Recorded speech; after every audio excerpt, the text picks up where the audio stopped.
आया हूँ, घायल भारत चीख रहा है, चीख सुनाने आया हूँ।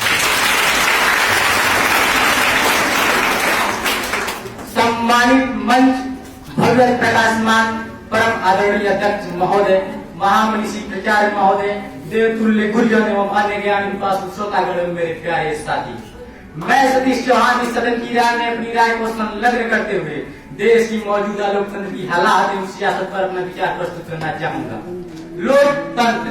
मान्यवर, लोकतंत्र का जो अर्थ होता है लोक अर्थात जनता, तंत्र अर्थात शासन, और लोकतंत्र का जो शाब्दिक अर्थ होता है जनता का शासन। और अब्राहम लिंकन ने भी कहा है कि जनता के लिए जनता द्वारा शासन ही लोकतंत्र कहलाता है। और मेरे विचारों से लोकतंत्र वह है जहां हम अपनी सरकारों से भी सवाल पूछते हो, जहां हम जवाब मांगते हो, जहां हम इस्लाम मांगते हो, जहां महलों की औलादें हमारी तकदीर नहीं लिखती, हम अपने मर्जी के मालिक होते हो। हम बोल सकते हो, हमारी उंगलियां उठ सकती हो, हमारी मुट्ठियां तन सकती हो, हमारे हाथ नारों के साथ भी लहरा सकते हो, हमारे ओठे खुलती हो, हमारी जुबानें मचलती हो, हम किसी की आंखों में भी आंखें डालकर बातें कर सकते हो,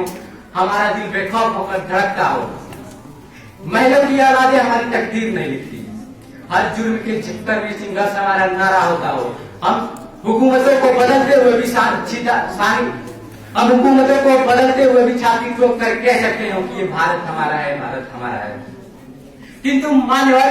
मैं अपनी देश की मौजूदा लोकतंत्र की हालात एवं सियासत पर प्रश्न चिन्ह खड़ा करना चाहता हूँ और पूछना चाहता हूँ कि क्या इस लोकतंत्र की कसौटी को हमारे संविधान के महताओं ने हमारे संविधान में पिरोया था? क्या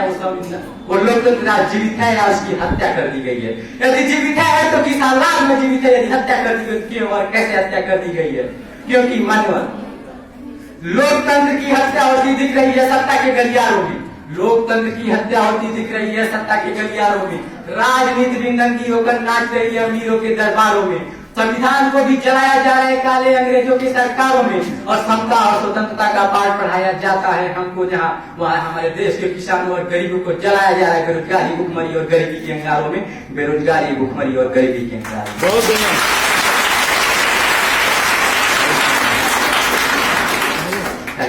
ये हमारे देश की मौजूदा लोकतंत्र की हालात, ये है हमारे देश की मौजूदा लोकतंत्र की सच्चाई। और महोदय, जब मैं विषय को पढ़ता हूँ और मौजूदा लोकतंत्र की हालात से तुलना करने की कोशिश करता हूँ तो मुझे लोकतंत्र की धरातल नजर आती है और मुझे लोकतंत्र की सच्चाई नजर आती है और दिखाई देता है कि आज लोकतंत्र की आड़ में सियासत रूपी बंदूक से हमारे समाज, हमारे राज्य, हमारे मुल्क, हमारे वतन के साथ साथ दिन रात रक्षा के लिए खड़े उस जवान, पुलिस प्रशासन और किसान तथा हर तबके के पिछड़े व्यक्ति के साथ साथ नागरिकों को शूट आउट करने की कोशिश की जा रही है, उनके अधिकारों को छीना जा रहा है, उनके अधिकारों को हनन किए जाने का कोशिश किया जा रहा है। और जहां एक हम संपूर्ण संपन्न समाजवादी पर निरपेक्ष लोकतांत्रिक राज्य होने की बात करते हैं, वही हमारे देश को हिंदू और मुस्लिम में बांटकर सांप्रदायिक दंगे करवाए जा रहे हैं। जहां एक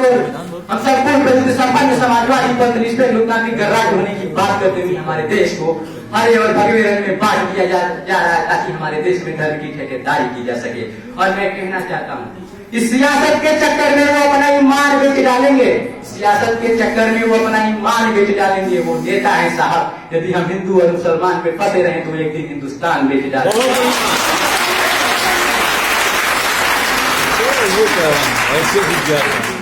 और यदि हम इनसे बचना चाहते हैं तो हमें इनके झांसे में न आकर हिंदू और मुस्लिम धर्म में न बढ़कर इस धर्म को अपनाना चाहिए जिस धर्म की कोई नस्ल नहीं होती, जिस धर्म की कोई जाति नहीं होती, और वो धर्म है मानव धर्म। और आज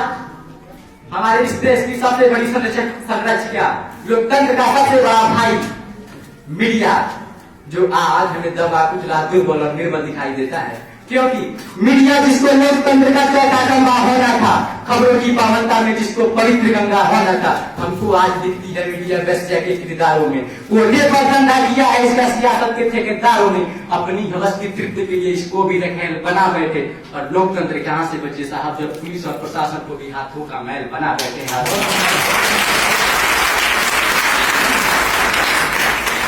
और इस बिगड़ती हालात का जो कारण है वो है हमारी देश की बिगड़ती राजनीतिक व्यवस्था, और जिसके जिम्मेदार हम सब हैं, जिसके जिम्मेदारी में पूरे लोगों की भागीदारी है कि वो राजनीति में आ गए, और अच्छे लोगों की भागीदारी है कोई अपने आप को बहुत बड़ा विद्वान समझकर राजनीति में आने से इनकार कर दिए। चलने दो इसको।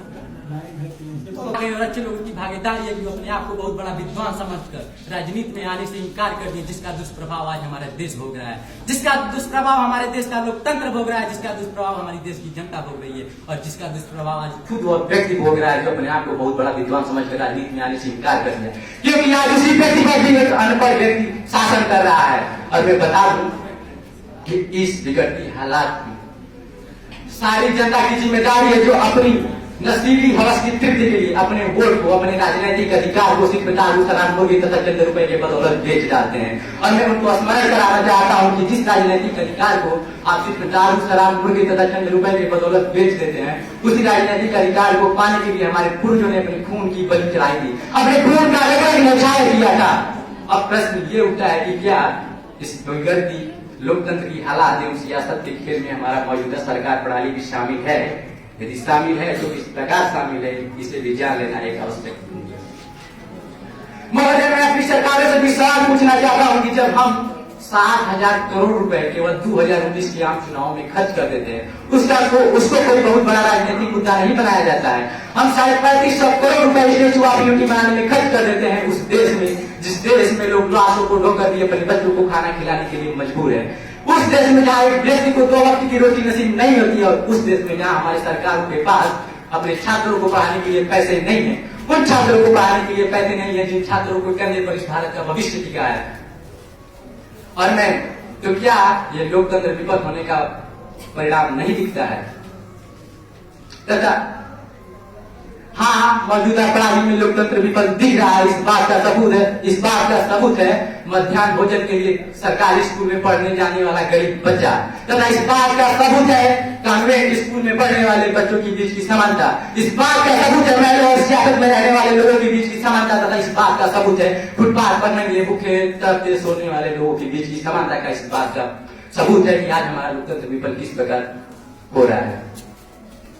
जीडीपी और पर कैपिटल इनकम के गिरते हुए आकर इस बात को बताते हैं कि लोकतंत्र में किस तरह बदतर से बदतर खामियां बढ़ती जा रही है, और हमारे आज देश में पत्रकारों को सच कहने पर उनके प्रोडक्शन हाउस से निकाल देने की बात इस बात का सबूत है कि लोकतंत्र विफल हो रहा है। और ये बात मुझे कहने पर जरा सा भी डर नहीं लगता कि हमारा लोकतंत्र विफल मौजूदा सरकार में भी हो रहा है, क्योंकि मैं वो कलम नहीं जो बिक जाती हो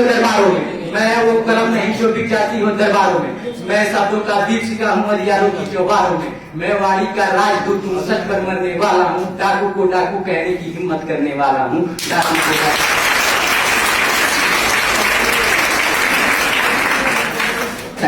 और मैं पूछना चाहता हूँ कि यदि हमारा लोकतंत्र स्वस्थ है, उस पर कोई प्रहार नहीं किया गया है, लोकतंत्र को दबला कुचला नहीं गया, संविधान का हनन नहीं हो रहा है, और आपकी मौजूदा सरकार कालिक सभी समस्याओं का हल कर रही, तो साहब मुझे बताइए देश में बेरोजगारी क्यों है, देश में भुखमरी क्यों है, देश में लोग भूखे क्यों मर रहे हैं, देश में किसानों को जलाया क्यों जा रहा है? साहब बड़ी बड़ी बातें नहीं, छोटी छोटी कोशिशें करनी होगी, क्योंकि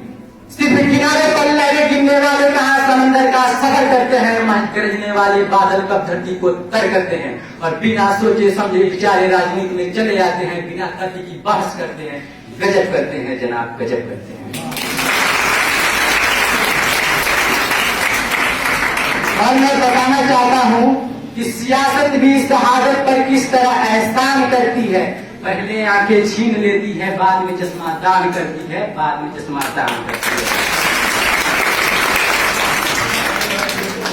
और अब मैं निष्कर्ष की ओर जाते हुए कहना चाहता हूं कि हमारे देश में लोकतंत्र आवश्यक ही नहीं, अभी तो नितांत आवश्यक है, और यदि हम अपने देश में लोकतंत्र को बचाना चाहते हैं, यदि देश में लोकतंत्र की उपस्थित खामियों को दूर करना चाहते हैं, तो हम सबको मिलकर एक साथ आगे आने होगा, क्योंकि एक लहर समुद्र को गतिवान बना देती है, कोयल नीरे निर्जन को स्वरवान बना देती है, और यदि ये दो दो बाहें मिल जाए तो क्या ना कर दे जवानी भर में, जब पूजा पत्थर को भी भगवान बना देती है। और आज इस मौजूदा समय में हमारे देश में जो सबसे बड़ी समस्या बढ़ रही है, वो समस्या है हमारे देश में महिलाओं के यौन उत्पीड़न के बढ़ते हुए आंकड़े। उत्पीड़न के बढ़ते हुए आंकड़े इस बात को बताते हैं कि किस तरह हमारे देश में लोकतंत्र को दबाया कुचला मसला जा रहा है। और मैं बता दूं, और महोदय, मैं दिल्ली में 56 इंच का सीना लिए हुए घूमे फिरते माननीय श्री प्रधानमंत्री जी से भी कहना चाहता हूँ कि आप जब इस देश के प्रमुख हैं, इस देश के मुखिया है, इस घर के प्रमुख है, इस घर के मुखिया है, तो क्या आपके घर में जब आपकी बहू बेटियों महिलाओं और बहनों की इज्जत लूटी जाती है तो क्या ये आपका 56 इंच का सीना पसीना पसीना होकर पानी पानी नहीं हो जाता? और जहां मेड इन इंडिया की सपने दिखाते हैं वही हमारा देश रेपिस्ट इंडिया बनता जा रहा है, तो क्या इस बात का सबूत नहीं है कि लोकतंत्र विफल हो रहा है? और अंत में मैं कहना चाहता हूं कि हमारे देश में महिलाओं की स्थिति चाहे आज हो चाहे बीते समय में ऐसी ही रही है कि औरत ने जन्म दिया मर्दों को, मर्दों ने उसे बाजार दिया। औरत ने जन्म दिया मर्दों को, मर्दों ने उसे बाजार दिया। जब जी चाहा कुचला मसला, जब जी चाहा धुतकार दिया, जब जी चाहा धुतकार दिया।